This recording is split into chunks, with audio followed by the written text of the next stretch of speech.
आपका हमारे इस दिव्य आध्यात्मिक यात्रा में हार्दिक स्वागत है। आप सुन रहे हैं भविष्य पुराण सनातन धर्म के उस महान ग्रंथों में से एक, जिसमें जीवन, धर्म, कर्म और आने वाले समय के गूढ़ रहस्यों का वर्णन मिलता है। इस श्रृंखला में हम आपके लिए इस पावन ग्रंथ के ही प्रत्येक अध्याय का संस्कारिक पाठ प्रस्तुत करेंगे। आइए इस ज्ञान, धर्म और सत्य की यात्रा को आरंभ करें, जहाँ हर शब्द में छिपा है जीवन का मार्ग और हर कथा देती है हमें सही दिशा। सनातन ज्ञान की ही इस पवित्र धारा में डूबकर अपने जीवन को अर्थपूर्ण बनाएं। हर हर महादेव। ओम नमः शिवाय।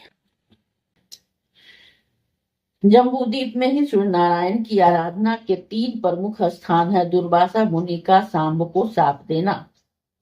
सुमंतु मुनि बोले कि राजन, ब्रह्मा जी ने इस प्रकार से उपदेश प्राप्त कर ही यज्ञ वालक्य मुनि ने सूर्य भगवान की आराधना की, जिससे प्रभाव से ही उन्हें सालोक के मुक्ति प्राप्त हुई। अतः भगवान सूर्य की उपासना करके आप भी उस देव दुर्लभ मोक्ष को प्राप्त कर सकेंगे। राजा शतानीक ने पूछा, मुने, जम्बूद्वीप में भगवान सूर्य देव का आदि स्थान कहाँ है, जहाँ विधि पूर्वक आराधना करने से शीघ्र ही मनोवांछित फल की प्राप्ति हो सके।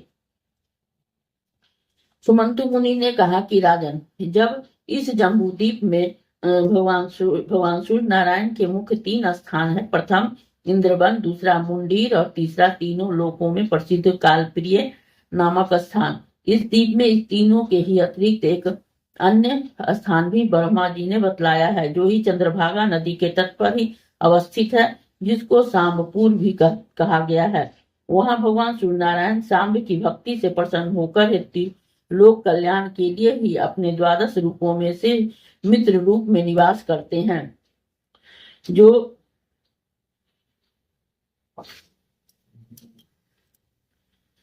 भक्ति पूर्वक इसका पूजन करता है, उसको वे स्वीकार करते हैं। राजा शतानीक ने पुनः पूछा कि महामुने, सांब कौन है, किसका पुत्र है, भगवान सूर्य ने उसके ऊपर अपनी कृपा क्यों की, यह भी आप बताने की कृपा करें। सुमंतु मुनि ने कहा कि राजन, संसार में 12 आदित्य प्रसिद्ध है।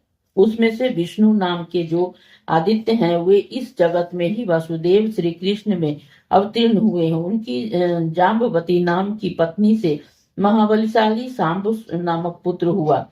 वह शापवश कुष्ठ रोग से ग्रसित हो गया। उससे मुक्त होने के लिए ही उसने भगवान सूर्य नारायण की आराधना की और उसी से अपने नाम से सांबपुर नाम एक नगर बसाया और वहीं पर ही भगवान सूर्य नारायण की प्रथम प्रतिमा प्रतिष्ठित की। राजा शतानीक ने पूछा, महाराज, सांब के द्वारा ऐसा कौन सा अपराध हुआ था जिससे कि उसका इतना कठोर शाप मिला? थोड़े से अपराध पर तो शाप नहीं मिलता। सुमंतु मुनि ने कहा कि राजन, इस वृत्तांत का वर्णन हम संक्षेप में कर रहे हैं, आप सावधान होकर सुनिए। एक समय रुद्र ने अवतार भूत दुर्वासा मुनि तीनों लोकों में विचरण करते हुए द्वारकापुरी में आए, परंतु पीले पीले नेत्रों से युक्त कुछ शरीर अत्यंत विकृत रूप वाले दुर्वासा को देखकर सांब अपने सुंदर स्वरूप के अहंकार में आकर उनसे देखने, चलने आदि चेष्टाओं की नकल करने लगे। उनके मुख से समान ही अपना ही विकृत मुख बनाकर उन्हीं की भांति चलने लगे। यह देखकर और सांब को रूप और यौवन का अत्यंत अभिमान है, यह समझकर दुर्वासा मुनि को अत्यधिक क्रोध आ गया। वे क्रोध से कांपते हुए यह कह उठे कि सांब, मुझे कुरूप और अपने को अति रूप संपन्न मानकर तूने मेरा ये परिहास किया है। जा, तू शीघ्र ही कुष्ठ रोग से ग्रस्त हो जाएगा।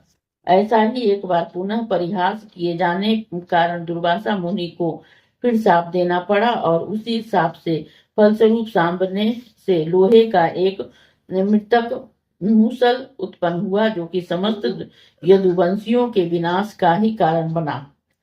अतः देवता, गुरु और ब्राह्मण आदि की अवज्ञा बुद्धिमान पुरुष को कभी नहीं करनी चाहिए। इस लोगों के समक्ष ही सदैव विनम्र ही बना रहना चाहिए और सदा मधुर वाणी ही बोलनी चाहिए। राजन, ब्रह्मा जी ने भगवान शिव के समक्ष जो श्लोक पढ़े हैं, क्या उनको आपने सुना नहीं है?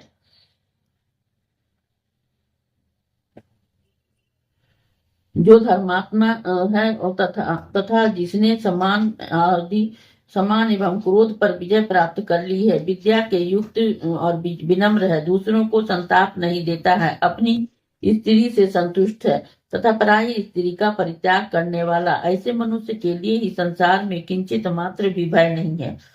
पुरुष को चंद्रमा, जल, चंदन और शीतल छाया वैसा आनंदित नहीं कर पाता है जितना कि आनंद उसे हितकर मधुर वाणी सुनने से होती है। राजन, इस प्रकार से दुर्वासा मुनि ने सांप से संबंध में कुष्ठ रोग हुआ था। तदंतर उसने भगवान सूर्य नारायण की आराधना करके पुनः अपने सुंदर रूप और आरोग्य को प्राप्त किया। अपने नाम का सांबपुर नामक एक नगर बसाकर उसमें भगवान सूर्य को प्रतिष्ठित किया। इस अध्याय के श्रवण हेतु आपका हृदय से धन्यवाद। हम आशा करते हैं कि भविष्य पुराण की यह दिव्य कथा आपको आध्यात्मिक शांति, सही मार्गदर्शन और जीवन के गहन सत्य प्रदान कर रही होगी। कृपया अगले अध्याय के लिए ही हमारे साथ जुड़े रहें और अपने विचार एवं भावनाएं कमेंट के माध्यम से अवश्य साझा करें। धर्म, कर्म और ज्ञान की इस पावन यात्रा में आपका साथ हमारे लिए अत्यंत अनमोल है। हर हर महादेव। ओम नमः शिवाय। यदि यह प्रस्तुति आपको पसंद आई हो, लाइक करें, कमेंट करें, सब्सक्राइब जरूर करें, बेल आइकॉन दबाना ना भूलें ताकि अगला अध्याय आपसे छूटे नहीं। और इस पावन ज्ञान को ही शेयर करें अपने परिवार और मित्रों तक।